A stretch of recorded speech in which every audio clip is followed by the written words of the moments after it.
농림부에서 굉장히 의견을 강력히 개진을 했고, 또 우리 여당 의원님들도 상임위에서 이거의 근본 취지를 부정하는 것이 아니라, 농민들의 애로사항, 특히 또 이런 특정 농업에 전념하는 분들, 그런데 그게 가격의 등락이라든가 또 생산량의 등락에 따라서 생계에 지장이 오는 그런 어려움이 있는 건 사실이죠. 그래서 그런 것을 지원하고자 하는 법률이긴 하지만 그것이 정부가 거기에 대해서 대책이 없는 게 아니잖아요. 맞습니다. 그렇죠? 그다음 또 양곡관리법의 경우에는 남는 쌀을 의무매입해야 한다. 공정가격이라는 이름으로 정부가 의무매입해야 된다라는 내용인데, 이 내용 역시도 지금 산지 쌀값이 떨어진다고 농민들이 아우성입니다. 그런데 쌀값이 떨어지는 이유는 하나입니다. 수요에 비해서 공급이 많기 때문입니다. 그럼 공급을 줄여야 하는데 이 법이 통과되는 순간 절대 공급이 줄지 않고 더 늘어납니다. 결과적으로 쌀값을 더 떨어지게 되는 그런 결과를 초래합니다. 그러니까 이것에 대해서 어떻게 주무부처에서 가만히 있을 수가 있겠습니다. 그리고 저희들이 이 구조적으로 공급 과잉을 막기 위해서 내년도에 그 근본적인 구조 대책도 마련하고 있고 여러 조치를 취하고 있는 중입니다. 그래서 이런 것들이 좀 형해화되지 않도록 의원님들께서 각별히 살펴주십사라는 소망을 말씀드립니다. 네. 또 재대책법의 경우도 줄여주세요. 네, 말씀 네. 더 드리면 안 될까요? 시간 많이 드렸고요. 됐습니다.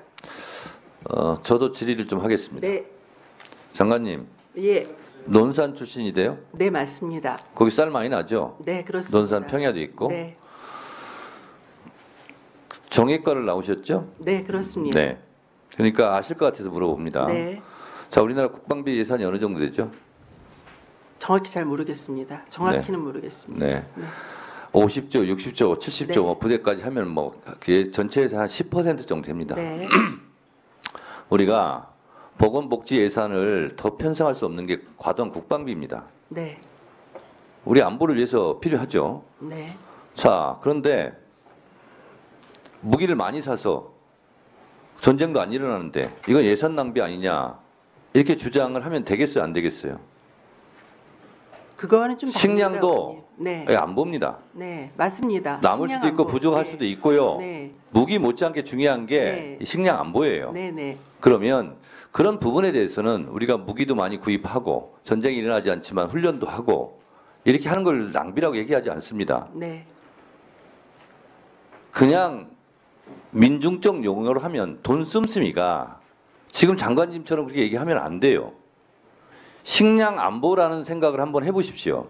그리고 굳이 농자는 천하지 대본이라는 말을 하지 않아도 이 부분에 대해서는 국가가 할 일이 뭡니까? 안보를 위해서는 대비해야 될 것도 있고, 그리고 시장에서 해소하지 못하는 것을 국가 예산을 투입해서 안정화시킬 수도 있고 하자는 차원이에요. 자, 그런데 냉정하게 생각해 보세요. 장관님께서 입고 있는 그 옷 있잖아요. 20년 전에 얼마였을 것 같아요? 그리고 20년 후에 지금 얼마일 것 같아요? 엄청나게 올랐죠? 쌀값은 몇십 년째 그대로예요. 옷 만드는 사람은 옷값이 올라가지고 나름대로 다시 재투자할 수도 있고 공장도 지을 수도 있고 옷감을 새로 살 수도 있고 원단을 새로 살 수 있고 더 초고급으로 옷을 만들 수도 있어요. 쌀은 20년 전이나 30년 전이나 똑같아요. 왜 농민들만 이렇게 희생해야 됩니까? 그런 차원에서 한번 사고의 전환을 한번 해보시기 바랍니다. 그리고 이 쌀값 안정화를 위한 양곡관리법은 윤석열 정권 들어서 한 번이라도 찬성해 본 적 있습니까? 한 번이라도 애정을 갖고 농민들의 눈물을 한번 닦아드릴 생각 해본 적 있어요? 송민영 장관 이전이나 이후나 저는 똑같을 것 같아요. 그리고 여당 의원이 장관 입맛에 맞는 질의를 할 수 있죠. 너무 그렇게 티내면서 반색할 필요 없어요. 장관은 어느 정당이나 어느 정권에 복무하는 것보다는 국민에게 복무하는 것이 더 올바르고 넓은 태도라고 생각하고, 그리고 해당 부처 장관이라면 농민들의 아픔을 기재부 장관에게 설득할 수 있는 그런 좀 따뜻한 마음이 필요하지 않을까요? 답을 좀 그런 드려도 생각을 될까요? 해서 네. 오늘 드리는 말씀은 동어 반복이고 윤석열 정권 들어서 많이 들어왔던 얘기예요. 근데 나아진 게 하나도 없어요. 제가 장관한테 답을 들으려고 한 게 아니에요, 지금. 아니 위원장님. 사고의 전환을 좀 해보시라. 네, 네. 이런 차원에서 말씀드리고 예전에는 그런 주장을 우리 야당에서 많이 했습니다. 남는 쌀 북한으로 보내면 북도 좋고 남도 좋고 창고 물류 비용도 덜 들고 그러지 않겠느냐 하는 얘기를 제가 하고 싶어도 이 정권에서는 그거 얘기는 아예 말도 못 꺼낼 정도 그런 상황이 돼버렸어요, 지금. 예전에는 그렇게 많이 주장했습니다. 남는 쌀 북한으로 보내자. 먹는 거 가지고는 우리 같은 민족끼리 서로 돕고 살자. 이런 얘기도 옛날에 많이 했는데 지금은 그런 얘기조차 할 상황이 아니라서 하지는 못하겠지만 이 쌀값에 대해서는 현장에 가 농민들 얘기 한번 들어보세요. 지금 그렇다면 장관의 그런 안일한 그런 발언을 하지 않을 거라고 생각합니다. 위원장님. 제가 듣고 싶지 않다고 얘기했죠. 예. 아니 위원장님 근데 제가 묻지 않았어요. 지금 네, 위원장님 지금- 발언할 수 있게 해주십시오. 안 드리겠습니다. 장관, 네, 알겠습니다. 제가 몇 번 얘기하죠? 제가 장관에 대해서 특히 농민들의 목소리를 전달하려고 하는 거지 제가 답을 듣지 않겠다고 얘기했죠. 국민의힘 의원들이 충분히 발언 기회를 드리고 있잖아요. 그때 얘기하세요. 네, 알겠습니다. 그리고 태도를 좀 잘 가지세요. 여기서 잠깐. 지금부터 주목해 주시기 바랍니다.